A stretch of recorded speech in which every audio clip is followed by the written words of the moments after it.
Hello guys, welcome back to my channel Shivang tech. तो आज की वीडियो में डिस्कस करेंगे मनी का चैप्टर नंबर 5। तो देखो भाई, सबसे पहले अगर तुम्हें इसके नोट्स चाहिए तो फर्स्ट ऑफ ऑल मैंने लिंक इसकी डिस्क्रिप्शन में कमेंट बॉक्स में पिन करके रखी है। तो उस पर क्लिक करो, सिंपली नोट्स खुल जाएंगे और उसको नोट्स को आराम से देख लो। उससे पहले एक वीडियो अच्छे से देखना जिससे तुम अच्छे से समझ पाओ कि नोट्स के अंदर क्या लिखा है और एक डिटेल एक्सप्लेनेशन है। तो आई होप तुम्हें पसंद आएगा। और देखो दोस्तों, इस चैनल पे तुम्हें बिजनेस स्टडीज और इकोनॉमिक्स के नोट्स मिलेंगे फ्री है, एकदम कोई चार्ज वार्ज नहीं है। तो अच्छे से देखो, पढ़ाई करो और ऐसे ही साथ देते रहो। तो फर्स्ट ऑफ ऑल हमने इसमें मनी का चैप्टर सुना है। मनी क्यों? क्योंकि यार मनी इजी चैप्टर है और छोटा भी चैप्टर है। तो फर्स्ट ऑफ ऑल इसको करके खत्म करते हैं। नेक्स्ट फिर हम आगे और सारे चैप्टर देखेंगे और इसमें हम आगे अगर इंग्लिश के भी चैप्टर्स हम इसमें इंक्लूड कर लेंगे, मतलब इंग्लिश के वीडियोस भी इसमें आएंगे। तो अच्छे से देखो, पढ़ाई करो। तो लेट्स स्टार्ट।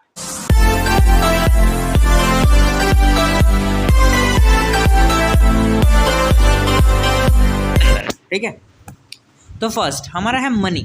मनी मतलब पैसा। पैसा होता क्या है? A thing which is commonly accepted as medium of exchange is called money. मतलब ऐसी कोई भी चीज़ जो कि हमें एक्सचेंज के मीडियम के रूप में काम करे, एक माध्यम बने एक्सचेंज में, उसे हम मनी कहते हैं। इसकी सिंपल सी डेफिनेशन, इसमें और कुछ नहीं है। ठीक है, इसके अंदर और कुछ नहीं है। फिर क्या है? Barter system. बार्टर सिस्टम क्या होता है? Direct exchange of a commodity against another commodity without the use of money is called barter system. मतलब कि एक ऐसा सिस्टम जिसके अंदर हम सामान को आपस में एक्सचेंज करते हैं मनी के यूज़ के बिना, उसको हम बार्टर सिस्टम कहते हैं। मतलब कि मानो मेरे को चावल चाहिए और किसी को गेहूँ चाहिए, अगर हम आपस में एक दूसरे से सामान को एक्सचेंज कर लें और पैसे का यूज़ ना करें तो इसी को हम बार्टर सिस्टम कहते हैं। ये आज भी शायद कई जगहों पे यूज़ होता है, हमारे रूरल एरियाज़ में। ठीक है, अब इसके अंदर इंपॉर्टेंट टॉपिक है अगला है डिफिकल्टीज और ड्रॉबैक ऑफ बार्टर सिस्टम। मतलब कि बार्टर सिस्टम के अंदर जो हमारी प्रॉब्लम्स क्या क्या आई। ठीक है, तो फर्स्ट जो प्रॉब्लम आई वो है lack of double coincidence of bonds. मतलब कि जैसे कि चलो पहले इसकी डेफिनेशन पढ़ लेते हैं। Barter system can only work when both the person are ready to exchange each other goods. मतलब कि एक्सचेंज जो है वो तभी हो पाएगा जब दोनों बंदे आपस में एक्सचेंज करना चाहते हो, उन दोनों की विल हो। लाइक मानो दो बंदे हैं, एक का नाम है शिवांग, दूसरे का नाम है हिमांशु। अब शिवांग के पास चावल है और हिमांशु के पास है गेहूँ।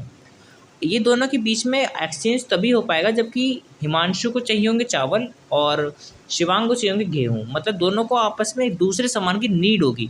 अगर वो नीड नहीं हुई तो एक्सचेंज पॉसिबल नहीं हो पाएगा हमारे बार्टर सिस्टम में। आई होप समझ आया होगा। नहीं आया तो बता देना कमेंट बॉक्स में, मैं दोबारा अच्छे से एक्सप्लेन कर दूंगा। सेकेंड है lack of standard for deferred payment. अब इसको पढ़ते हैं। In barter exchange future payment and credit transaction were not possible. अब देखो, डेफर्ड पेमेंट का मतलब होता है फ्यूचर ट्रांजेक्शन, मतलब फ्यूचर में जो पेमेंट करनी होती है हमें।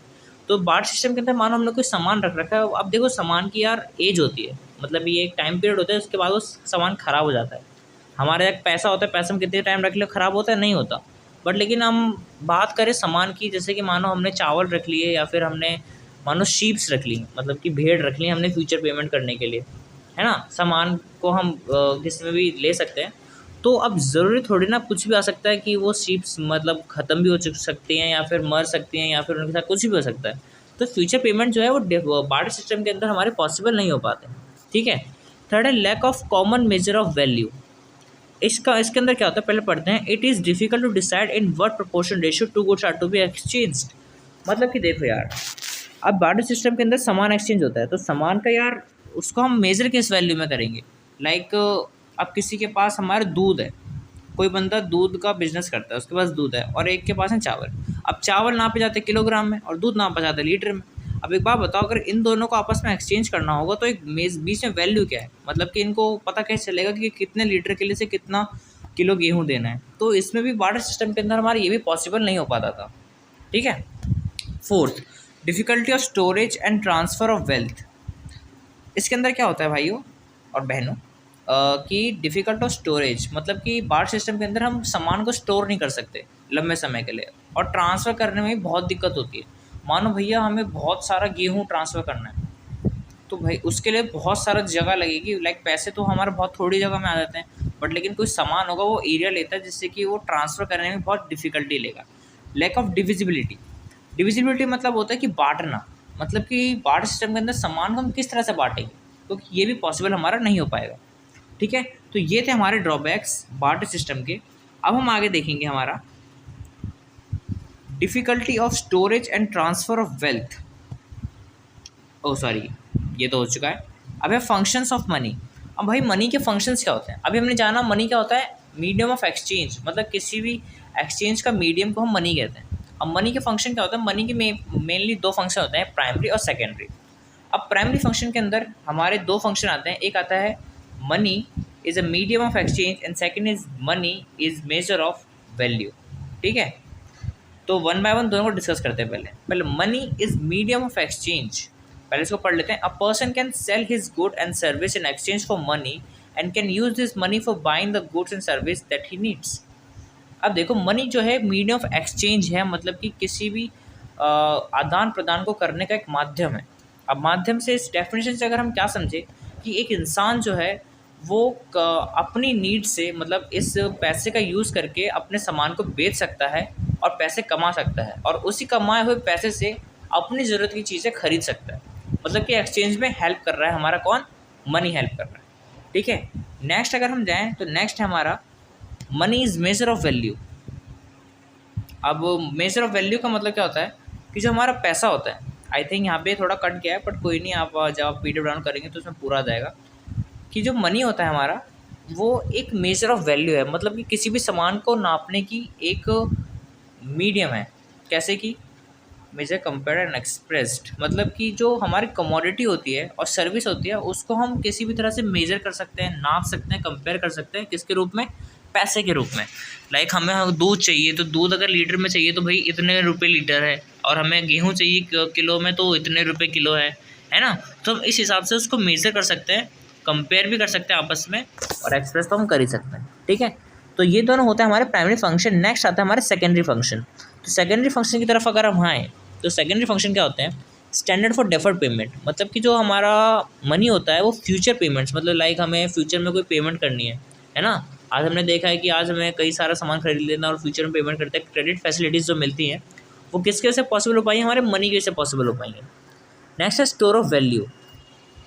स्टोर ऑफ वैल्यू मतलब कि मनी जो है उसको हम मतलब स्टोर करके रख सकते हैं बहुत ही लंबे समय के लिए, और उसे फ्यूचर पेमेंट में यूज़ कर सकते हैं। ठीक है, नेक्स्ट आता है transfer of value. Money help us to transfer value from one person to another person, from place to another place, मतलब कि मनी को हम ईजिली ट्रांसफ़र कर सकते हैं, तो ये हमारे ट्रांसफर ऑफ वैल्यू होते हैं। तो ये थे मनी के सेकेंडरी फंक्शन। आई होप आपको समझ आए होंगे। नेक्स्ट जो आते हैं हमारे अदर फंक्शन, एक बार हम इनको डिस्कस कर लेते हैं।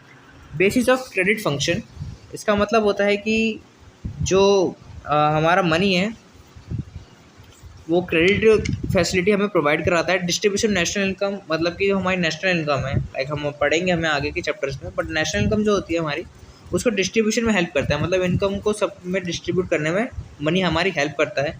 मैक्सिमम सेटिस्फैक्शन ऑफ कंज्यूमर, मतलब कंज्यूमर को ज़्यादा सेटिस्फैक्शन पहुँचाता है और प्रोड्यूसर को बहुत ज़्यादा प्रॉफिट पहुँचाता है। अब ये हमने पढ़ा, अब हम पढ़ेंगे टाइप्स ऑफ मनी, मतलब कि मनी कितने प्रकार की होती है। तो हमारी मेनली मनी चार प्रकार की होती है। First Fiat money, second fiduciary money, next है हमारी full bodied money, and fourth हमारी क्रेडिट। तो सबसे पहले फियाट मनी के बारे में जानेंगे। फियाट मनी क्या होती है? Fiat money refers to that money which is issued by order and authority at the government, मतलब कि जो गवर्नमेंट के अथॉरिटी से इशूड नोट होते हैं उन्हीं को हम फियाट मनी कहते हैं। लाइक जो हमारे आज के नोट्स हैं, कॉइन्स हैं, ये सब क्या है? गवर्नमेंट के द्वारा हमारे अथॉरिटी दी गई है, गवर्नमेंट के ऑर्डर के बाद ये सब वो हमारे इशू हुए हैं, तो ये हमारी फियाट मनी है जो आज की करेंसी हमारी चलती है। जितने भी नोट्स देखते हैं ना, तो वो हमारी फियाट मनी होती है। ठीक है, नेक्स्ट है हमारी फिड्यूसरी मनी। अब फिड्यूसरी मनी क्या होती है? Fiduciary money is that money which acceptable as a medium of exchange because of the trust between the payer and the payee. Fiduciary money वो मनी होती है जो कि पेयर और पेई, मतलब कि जो पैसे देने वाला है और जो पैसे पेयर, मतलब पैसे देने वाला और पेई जिसको पैसे मिल रहे हैं, उन दोनों के बीच में ट्रस्ट जो होता है उसके बेसिस पर हमारी तैयार होती है। अब लाइक चेक, अब जैसे कि हम किसी को चेक देते हैं तो चेक में क्या होता है? ये ट्रस्ट ही तो है कि मानो वैसे तो बाउंस भी हो सकता है चेक अगर उसके अकाउंट में पैसे ना हुए तो, बट स्टिल ये एक तरह का हमारा ट्रस्ट होता है जब हम चेक देते हैं किसी को। और डिमांड ड्राफ्ट ये भी हमारी तरह की फैसिलिटी होती है, फिड्यूसरी मनी होती है। ठीक है, नेक्स्ट हम पढ़ेंगे फुल बॉडेड मनी। अब फुल बॉडेड मनी क्या होता है? Full bodied money refers to money in the term of coin whose commodity value is equal to money value as and when these are issued. मतलब कि full bodied money के अंदर क्या होता है? लाइक हमारा सिक्का होता है, लाइक हमने 5 रुपये का सिक्का देखा था ना, इतना मोटा होता था। तो इसमें इस फुल बॉडेड मनी का मतलब क्या होता है जो उस पैसे को बनाने में जितना जो सामान लगा है, लाइक सोने के सिक्के होते थे, तो जो सोने के सिक्के होते थे उन पे जो वैल्यू छपी होती थी और जो सोना उसमें लगा होता था, उन दोनों की वैल्यू बराबर होती थी जिस टाइम पे वो इशू करे जाते थे। एग्जाम्पल जैसे गोल्ड और सिल्वर कॉइन्स दे रखे हैं, एग्जाम्पल से समझो। जैसे कि 5 रुपये का सिक्का है मान के चलो आज के टाइम का, तो मान के चलो स्टील से बनता है, मुझे नहीं पता यार, याद नहीं मेरे को यार किससे बनता है, कमेंट करके बताना अगर तुम्हें बताओ तो। देखो देख हमारा जो सिक्का है वो स्टील से बना हो, ठीक है। तो जो स्टील की वैल्यू उस सिक्के में लगी है और जो 5 रुपये उस पर लिखे हैं, उन दोनों की वैल्यू बराबर होनी चाहिए। अगर वो बराबर है तो हमारी किस में आएगी, फुल बॉडीड मनी में, ठीक है। अब हम जानेंगे क्रेडिट मनी क्या होता है। Credit money refers to the money of which money value is more than commodity value. अब इसके अंदर क्या होता है, अभी हमने एग्जांपल लेते हैं ना 5 रुपये के सिक्के का। अब जो उसके अंदर स्टील लगा है ना, अगर उसकी वैल्यू कम है उस जो छपे हुए 5 रुपये के, मतलब जो 5 रुपये से, तो वो हमारे क्रेडिट मनी के अंदर आएगी, क्योंकि उसके ऊपर जो वैल्यू छपी है और जो उसमें सामान लगा है उसकी वैल्यू उससे कम है, ठीक है। तो उसे हम क्रेडिट मनी कहते हैं। आजकल की करंट मनी इसी तरह की होती है। अब हमारा नेक्स्ट टॉपिक है हमारा सप्लाई ऑफ मनी। अब सप्लाई ऑफ मनी के अंदर क्या है, money supply refers to the total quantity और stock of money available in the economy at a particular point of time. Money supply का मतलब होता है कि टोटल स्टॉक, मतलब जितना भी पैसा हमारी इकॉनमी के अंदर है particular time, particular period of time पे, उसी को हम मनी सप्लाई कहते हैं, ठीक है। अब मनी सप्लाई के कंपोनेंट्स कौन कौन से होते हैं। मनी सप्लाई के हमारे मेनली 3 कंपोनेंट्स होते हैं। इसको हम जानते हैं। फर्स्ट होता है हमारा currency held by the public, ठीक है, कि जो करेंसी मतलब पब्लिक के पास जितने भी पैसा है वो आता है मनी सप्लाई के अंदर। सेकंड आता है net demand deposit held by the commercial bank, जो हमारे डिमांड डिपॉजिट होते हैं, मतलब जितने भी डिपॉजिट्स हमारे कमर्शियल बैंक के अंदर होते हैं, सेकंड वो आता है। और थर्ड आता है these are current account deposit which are payable on demand, मतलब कि करंट अकाउंट के वो डिपॉजिट जो कि डिमांड पर पेबल होते हैं, मतलब जब उनकी मांग करी जाएगी उनको तब पे करना है। तो ये जो तीनों होते हैं ये हमारे मनी सप्लाई के कंपोनेंट्स होते हैं, ठीक है। नेक्स्ट हम आते हैं measures of money supply. In India there are 4 alternative measure of money supply use by RBI. अब देखो यार, मनी सप्लाई है, मतलब मनी सप्लाई के अंदर हमने अभी जाना था कि जितना भी टोटल क्वांटिटी है या फिर स्टॉक है मनी का particular at point of time में इकॉनमी के अंदर, उसी को हम मनी सप्लाई कहते हैं। अब इस मनी सप्लाई को नापेंगे कैसे, तो भाई आरबीआई ने हमें 4 अल्टरनेटिव मेथड दिए हैं जिनके यूज़ से हम मनी सप्लाई को नाप सकते हैं। अब वो कौन कौन से हैं। मेथड 1 जो है उसके अंदर है C plus D D plus O D. अब ये सी क्या है, सी मतलब करेंसी, करेंसी अभी हमने यहाँ देखा था ना, currency held by the public, तो हाँ ये वही है। डी डी मतलब डिमांड डिपॉजिट, जो डिमांड डिपॉजिट कमर्शियल बैंक के पास है वो। और थर्ड है हमारा ओ डी मतलब अदर डिपॉजिट्स। अदर डिपॉजिट कौन से, जो कि डिमांड पर पेबल होंगे, ठीक है। अब मेथड नंबर 2, सेकेंड मेथड के अंदर क्या आता है, फिर मेथड फर्स्ट के सारे एलिमेंट्स और saving deposit with post office saving bank, मतलब कि जो पोस्ट ऑफिस के साथ जो सेविंग डिपॉजिट खुले हुए हैं हमारे, उनको भी अगर हम ऐड करते तो उससे भी हम मनी सप्लाई का पता लगा सकते हैं, ठीक है। अब मेथड 3 कौन सा है, मेथड 3 के अंदर होता है मेथड फर्स्ट के सारे elements plus net demand deposit with bank, जो कि बैंक्स के अंदर नेट टाइम डिपॉजिट होता है। नेट टाइम डिपॉजिट में फिक्स डिपॉजिट एफडी जो होती है ना हमारी, हाँ, तो उसी को हम ऐड कर दें अगर मेथड फर्स्ट के साथ, तो भी हमारा मनी सप्लाई निकल सकता है। अब फोर्थ आता है, फोर्थ मेथड जो होता है इसके अंदर मेथड थर्ड के सारे element plus total deposit with post office saving organisation leave NSC.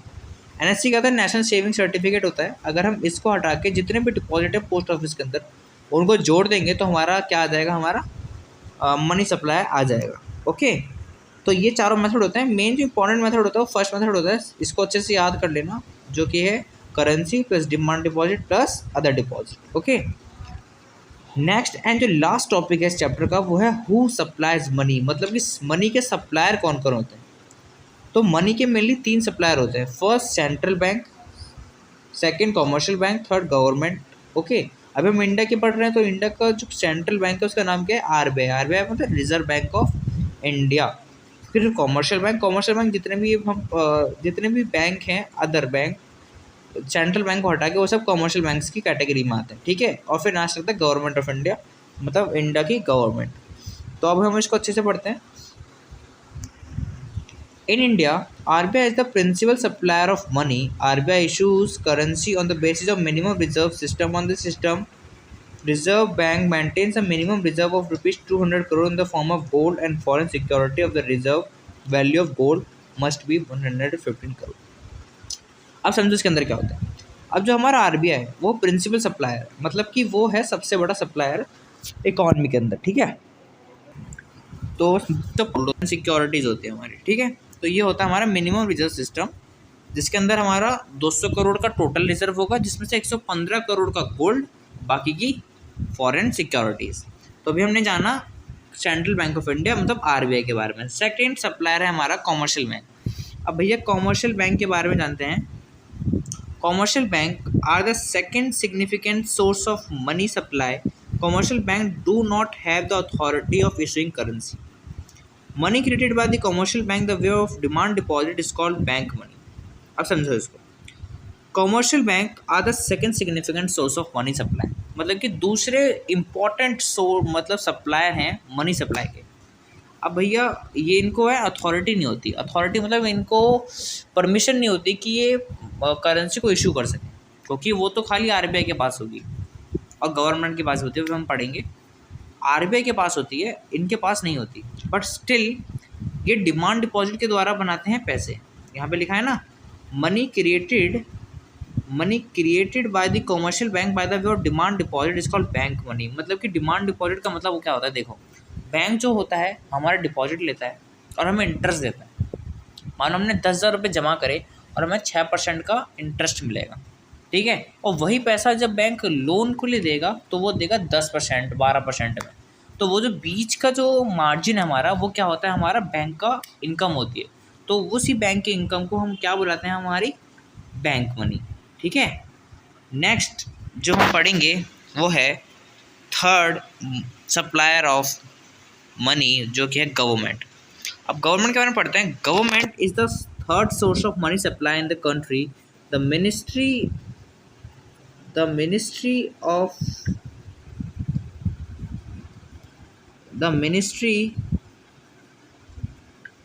okay, some problem arising.